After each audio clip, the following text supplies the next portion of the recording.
U.S. embassy didn't shut down at all. Right now, at this time, the Trump administration is facing a partial government shutdown. So they have to get what they call the Bill of Appropriations approved through the House and the Senate. So them not updating the social media is because they are, allegedly understaffed, but it's a way of putting pressure on the Democrats to approve quickly and faster the bill of appropriations. Otherwise, everything is open. They're up and running like usual, normal business. Okay, ndumva byumvikana nta bintu byinshi byo kuvuga nyuma y'ibi ngibi.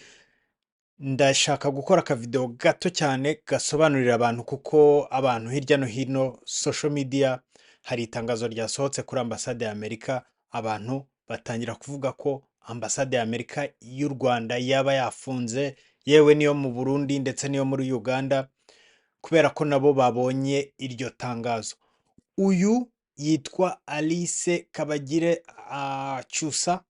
Alice Kabagire Cyusa akaba yarabaye umuyobozi w'ihuriro ry'abanyarwanda baba mu mahanga ku rwego rw'isi. Yabaye umuyobozi w'iri huriro.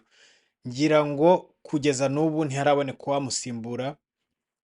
Njya mubwira ko ahubwo ari amahirwe tugira kuba ari umuturanyi wacu muri Indiana, kuba aba muri leta ya Indiana, aba muri Leta Zunze Ubumwe za Amerika.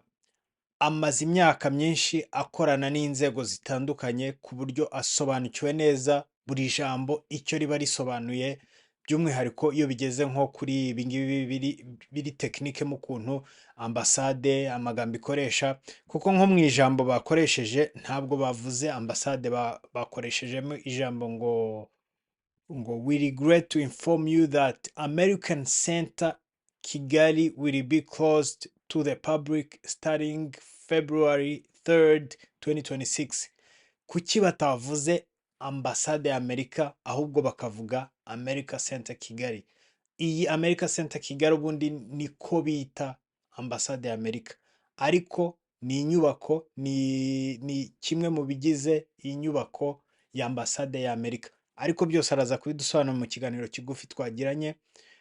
Hari n'abandi babihuje nuko u Rwanda ruherutse gusinyana amasezerano na Repubulika ya Demokarasi ya Kongo, abantu bakavuga ngo ahari wenda ni ibihano barimo bafatira u Rwanda, ariko ibyo ntaho bihuriye. Muri iki kiganiro Alice Cyusa araza kubisobanura byose ku buryo burambuye. Ikindi kintu ni ese serivisi za ambasade zirimo ziratangwa, ese nshaka visa najya kuri ambasade, cyangwa koko uku gufunga bivuze ko ntajya gusaba visa? Ukuri ni uko visa ziratangwa n'ubu ngubu. Niba wumva ufite gahunda yo kujya gusaba visa muri ambasade ya Amerika, nta kibazo, ambasade irafunguye. Icyo bafunze ni social media za ambasade, kubera ko nk'uko babivuga biri partial. Mu buryo bumwe bafunze igice cya bimwe mu bigize zimwe muri serivisi batangaga, bafunze igice ari nacyo kinini, ku buryo ambasade yose isa nk'aho ifunze, ariko ntabwo ari ambasade ifunze, ni social media zayo zafunze. N'izi serivisi nk'abajya kwigiramo icyongereza, amahugurwa batanga, abakozi bakora serivisi zigiye zitandukanye, ibyo byose byabaye bihagaze kugeza igihe hazatorerwa budget y'uko ambasade ya Amerika yongera gukora. Icyo nicyo nashaka kubasobanurira. Reka twumve ikiganiro kigufi twagiranye. Asanzwe ari umuturanyi, dusanzwe tuganira, namusabye tuganire mbirikodinga kugira ngo namwe muze kubyumva, mbibahe mu byumve. Harahavugamo icyongereza, ariko ngira ngo mu mibare maze kubona muri database mbona ko abantu bakurikirana izi video zacu hafi 70% n'ababa muri diaspora. Ubwo nkeka ko mwumva icyongereza. Nzajya ngerageza nkoresha ikinyarwanda cyane, tugerageze tuvuge mu kinyarwanda cyane, kuko dufite n'indi channel yitwa Rwanda Abroad y'icyongereza, aho tuganira imico itandukanye y'abazungu, bakatubwira imico yabo, bakadusobanurira imibereho yabo, natwe tukabasobanurira imibereho yacu n'uburyo tubayeho. Nayo ni channel nshyira muri description. So reka dukurikirane ikiganiro twagiranye na Alice Kabagire Cyusa. The U.S. Embassy didn't shut down at all. Right now, at this time, the Trump administration is facing a partial government shutdown. So they have to get what they call the Bill of Appropriations approved through the House and the Senate. So them not updating the social media is because they are, allegedly understaffed, but it's a way of putting pressure on the Democrats to approve quickly and faster the bill of appropriations. Otherwise, everything is open, they're up and running like usual, normal business. Umuntu ashaka visa se byagenda bite? Visa rwose nta kibazo n'ejo bundi musome kuri social media, kuri Facebook, you can apply for visa like anytime. The only thing they stopped doing is updating their social media accounts. Ibindi byose birakora. Yeah. Icyo bahagaritse no ku updatinga social media gusa. Yes, ibindi byose birakora. Kubera ko that's normal. Kubera ko government is shut down partially. Okay. Ubwo umuntu uri muri process yari yose yakomeza akajyayo nta kibazo. Akomeza agiye yabaze rwose nta kibazo baramusubiza. The embassy is up and running as usual, as normal. Okay. Ibyo se byo bya pasho iyo budget ibyo wabisobanura. Ubushize bills of appropriations, it's basically saying that they are approving the operational budget for the government to run. Ubushize temporarily baprovince ibintu, ariko icyo gihe no kuvuga ngo impande zombi, the Democrats and the Republicans, haba hari ibintu batumvikana biri muri budget. Bagakomeza bagakora negotiations, bati mukure mwibi, mushyire mwibi, muvane mwibi, impande zombi ko gahunda bafite za politike necessarily zidasa zidahuje. Noneho bakagira ubwo bumvikana, bamara kumvikana iyo budget bayita bill of appropriations, bakayishyira ku ntebe ya perezida akayaapprovinga. Ariko kugira ngo ayaapprovinge nuko impande zombi ziba zabyumvikanyeho.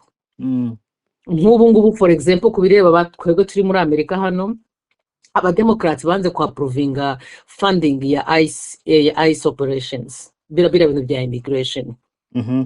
Bati kubera ko mudakurikiza amategeko, mudakurikiza ibyo twababwiye, urabona hari ikibazo cy'abari bambara masks mu maso bakihisha.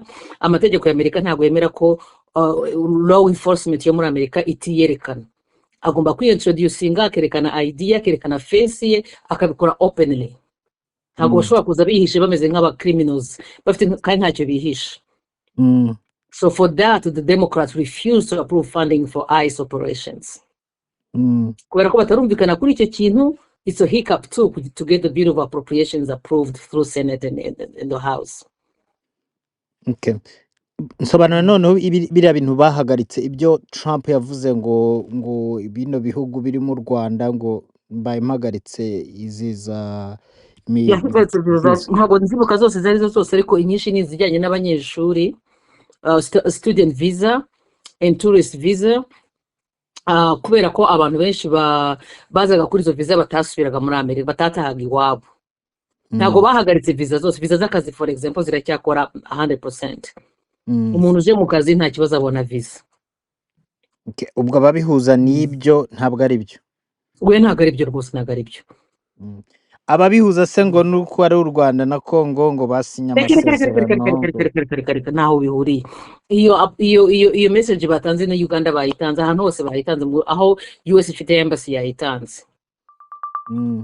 Nta hantu bihuriye na Congo rwose. Umuntu ushaka visa, umuntu ushaka service wamubwira iki? Namubwira yuko nta kibazo agane embassy nkuko bisanzwe. Haramutse habaye na suspension for anything kuri embassy bamuha amakuru nyayo yizewe kugendera ku bihuha. Okay. So ubwo harakinguye ni social media bahagaritse, ntabwo ari bahagaritse updates on the social media accounts zabo, kuza updating on a regular basis. Okay. Ariko imiryango irafunguye rwose nta kibazo. Otherwise baba nabyo babivuze bati embassy irafunze. Ntabyo hari ugeze ubona avuga ko embassy ifunze. Oya bavuze ngo updates on there is we regret to inform you that the American Center Kigali will be closed. Ntibari kuvuga aho izaba iri closed. Ese kuki bakoresheje center ntibavuge embassy? niko bayita. Oya, no, embassy igira project nyinshi. Actually, I think that's one of the activities and project. It's not even the whole embassy. This is on.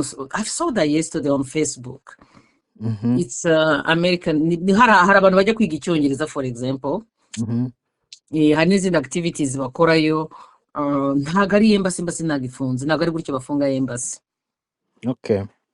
Mm. Okay. Sawa, urakoze cyane kuri buno butumwa kugira ngo usobanurire n'abantu. Okay, thank you. Ndagushimiye wabanye natwe kuva video itangiye kugeza irangiye.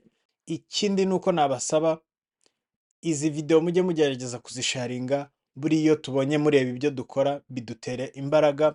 Shimira n'abantu bose bamaze kureba, abaduha comment yari yose nta kitwaye. Wowe uvuga, buri umuntu avuga uko abitekereza, yaba ari comment mbi yaba ari nziza, buriya ntawe utanga icyo adafite. Buri wese avuga uko ibintu abyumva n'ubushobozi bwe.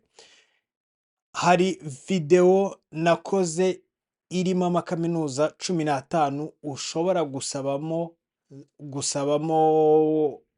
kwa applyingamo, ugashobora gusabamo scholarship. Amakaminuza 15 yo muri Leta Zunze Ubumwe za Amerika. Aya makaminuza impamvu nagiye nyatoranya nuko nzi neza ko hari abandi banyarwanda bahiga. Nzi neza ko hari abanyarwanda basabye kuhiga bakabemerera kuza muri aya makaminuza. Ndagusaba rero, niba wowe uzi umuntu ushaka kwiga, wamuha iyi link akabasha applyinga, akabasha kuba nawe yagira ayo mahirwe. Hari igihe umuntu atamenya ibintu bigatuma atabikora, ariko iyo ufite ubumenyi bigufasha gukora ibintu, cyane cyane muri bino bihugu byacu. Ababa muri Amerika, baba muri Canada, baba mu Burayi, murabizi umuntu ukurusha amakuru aba akurusha ibintu byinshi cyane. So ni byiza ko tujya dusharingana, tukanasapotingana. Rega burya no gusubscribinga kuri YouTube ntacyo biba bitwaye, ahubwo biradufasha, bitwongera imbaraga ku buryo tuba umuryango umwe. Ababishoboye mwaza muri WhatsApp group, bityo tukazajya dusharinga amakuru ukayabonera ku gihe. Ese green card izatangira ryari? Ibyo byose amakuru mashya n'abantu bo muri community. Dufite ibiganiro byinshi, haba ari ibyo twakoze n'ibyo duteganya gukora, bifite uburyo bihugura abanyarwanda ku makuru yo muri diaspora. Muri comment nagusaba ko wambwira aho utwumva uherereye, aho urebeye video uherereye. Niba uri muri Amerika watubwira leta urimo, niba uri mu Burayi cyangwa ahandi muri diaspora watubwira aho uherereye. Tuzashakisha umunyamahirwe umwe tumugenere igihembo. Hari igitabo cy'umuturanyi wacu witwa Clarisse, ndashaka kukigurira umuntu umwe nkakimwoherereza. Hari n'ibindi bihembo nshaka kuzajya ntangira, tukazajya dutanga ibihembo ku banyamahirwe. So muri comment tubwira aho warebeye video uherereye. Ndabashimiye cyane. Ciao, bye.